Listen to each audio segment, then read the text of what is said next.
Olá, galera do primeiro ano do colégio da escola Cecília Meirelles. E aí, galera, a gente está aqui em casa gravando um super vídeo para vocês. Isso aí, gente, estamos aqui tentando, trazer uma melhor forma para vocês aprenderem. E eu quero dar continuidade no conteúdo para vocês aí. Então, peguem a apostila de vocês na frente A do módulo A04, tá? Então, nós vamos dar continuidade aqui e agora nós vamos falar de proteínas e aminoácidos, tá bom? Então, vamos acompanhando comigo os slides, tá? E eu vou estar explicando a melhor forma para vocês aí. Então, pessoal, Então, pessoal, é porque demorou a passar aqui o slide. As proteínas, elas comportam de 50% a 80% do peso de uma célula. Então, é muito importante as proteínas para diversas funções. Então, tem função reguladora, tem função imunológica, tem a função de estrutural. Então, tem diversas funções que essa proteína é importante. Até mesmo no nosso DNA e RNA, de alguns seres vivos, ela é de extrema importância. E essas proteínas, elas podem ser essenciais. Como que essas proteínas essenciais? São aquelas adquiridas através da alimentação, ou seja, a gente não produz elas. Nós precisamos nos alimentar, dessas proteínas essenciais. E nós temos as naturais, que são as produzidas, ou seja, são aquelas que nós produzimos no nosso corpo. Essas proteínas, elas são formadas pelo quê? Por 20 tipos de aminoácidos, que são rearranjados de diversas formas, esses aminoácidos, e aí elas são de diferentes formas devido a esses arranjos dos 20 tipos de aminoácidos, tá? Então, nós temos aqui a estrutura do aminoácido. Então, a gente tem um carbono central, que é chamado também de carbono quiral. Por quê? Porque ele faz 4 tipos de ligações diferentes.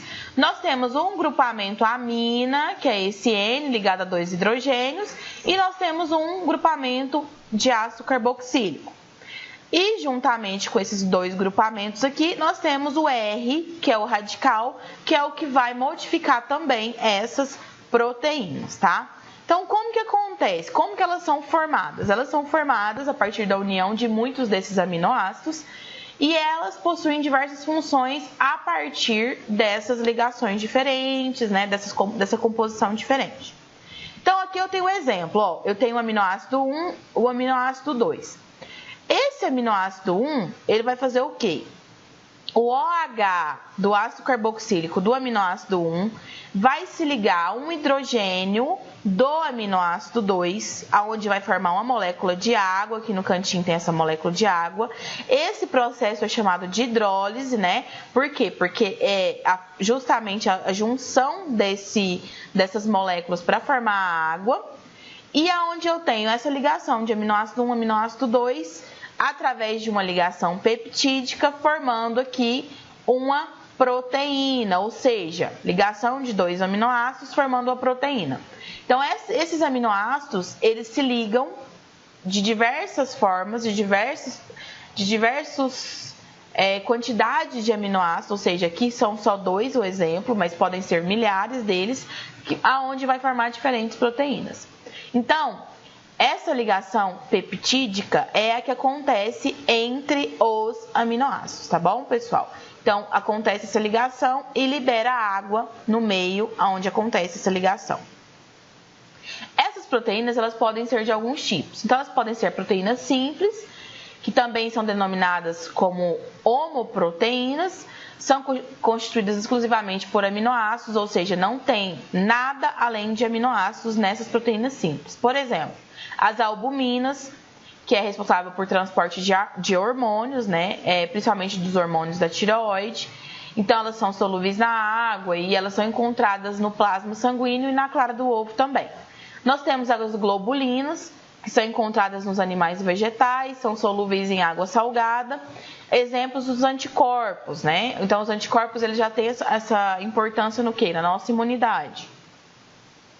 Nós temos também proteínas fibrosas, tá? Então, essas proteínas, elas são consideradas maiores, porque o peso molecular delas é mais elevado, são exclusivas nos animais, são insolúveis na maioria dos solventes orgânicos, no caso em água. Um exemplo dele é colágeno, que dá essa consistência na nossa pele, é importante para a nossa pele também. Então a gente tem a imagem, né, dessa falta de colágeno no ser humano, vai perdendo com o tempo e também com o tempo na idade também, né, das pessoas, vai perdendo um pouco desse colágeno. E ele é de extrema importância também para a pele, para outras cartilagens, né, as nossas cartilagens e tudo mais. E nós temos as proteínas conjugadas.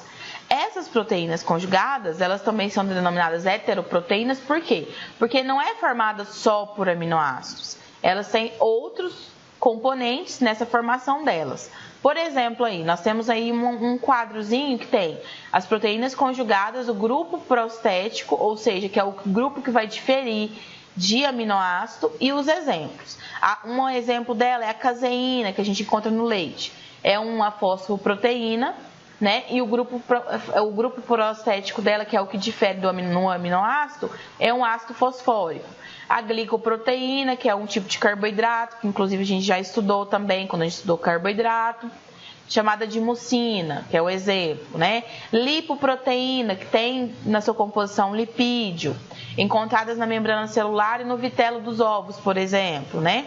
E a nucleoproteína, que é também, que o grupo prostético dela é um ácido nucleico, e aí nós temos aí a ribonucleoproteínas e a desoxinucleoproteínas também, que são exemplos. Então, as proteínas conjugadas, elas são aquelas proteínas que eu tenho aminoácidos e tenho também outro grupo, né, que é o chamado grupo prostético, que modifica de aminoácido, ok? Tá. Então aqui, pessoal, a proteína ela apresenta alguns tipos, algumas formas da estrutura, né? Então a gente tem a estrutura primária, que é essa sequência de aminoácidos, que é como se ela fosse um cadarço de tênis, por exemplo. É uma sequência reta de aminoácidos, né? Nós temos a estrutura secundária, onde eu tenho um arranjo espacial dessa cadeia polipeptídica, ou seja, esses aminoácidos aí, eles começam a se rearranjar em forma de uma espiral, né? Através dessa cadeia polipeptídica. Eu tenho a estrutura terciária, que aí acontece um enovelamento dessa cadeia polipeptídica, tá? Aqui eu tenho até, pessoal, a imagem aqui de um quadradinho aí que vocês podem ver, que eu tô até mostrando para vocês aí no mouse, que é um ferro, tá? Que é a molécula de ferro. Essa molécula de ferro, ela auxilia nesse enovelamento, ou seja, nessa ligação no enovelamento. E eu tenho a estrutura quaternária aqui, onde vocês veem novamente esse ferro, essa molécula de ferro, onde eu tenho a montagem das cadeias polipeptídicas. Então, eu vou ter proteína de estrutura primária, proteína de estrutura secundária, de estrutura terciária e de estrutura quaternária, né? Nos seres vivos de forma geral, tá?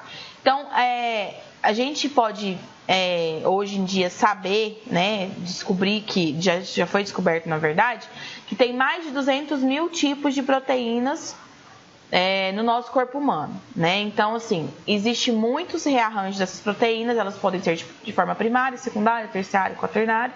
Então, elas são de extrema importância em diversas funções, né, que eu já dei uns exemplos para vocês aqui. E ela é muito importante. Só que essa proteína, ela também tem um processo que pode acontecer com ela, que é chamado de desnaturação, né? Então, a desnaturação proteica, ela pode perder um pouco da sua função. Por quê?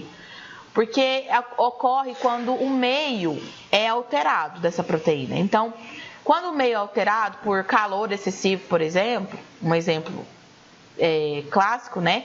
Que é o calor excessivo, ela vai mudar essa estrutura. Então, a gente tem aqui, ó, por exemplo, né, a proteína na forma original, né? E aí ela está sofrendo uma desnaturação, ela vai ficar em forma desnaturada. Então, essa proteína em forma desnaturada, não é que ela, tipo assim, ela não tem mais função nenhuma, mas é porque ela perde a sua função naquela forma original que ela existia, né? Então, perde um pouco da sua função por conta disso, porque o rearranjo dela é modificado, tá bom? Então, isso acontece, por exemplo, quando você frita o ovo, né? Ou cozinha o ovo. Então, o ovo é rico em proteína e ele tem muitas proteínas de diversos tipos na forma in natura, ou seja, cru. Quando você frita ou cozinha, Algumas dessas proteínas sofrem essa desnaturação, né? Tanto que ele muda de forma. E aí a gente tem essa proteína desnaturada. Não que ela perca toda essa função, todas as suas funções, mas ela corre uma mudança nessa função da proteína e diminui a sua eficiência, ok? Então era isso que eu queria falar para vocês hoje, tá? Vou deixar a atividade aí para vocês fazerem do capítulo da página 33 até a página 36, tá, pessoal? Então, da página 33 à página 36 da apostila de vocês, e até o próximo momento que a gente encontrar aí, ou por live, enfim.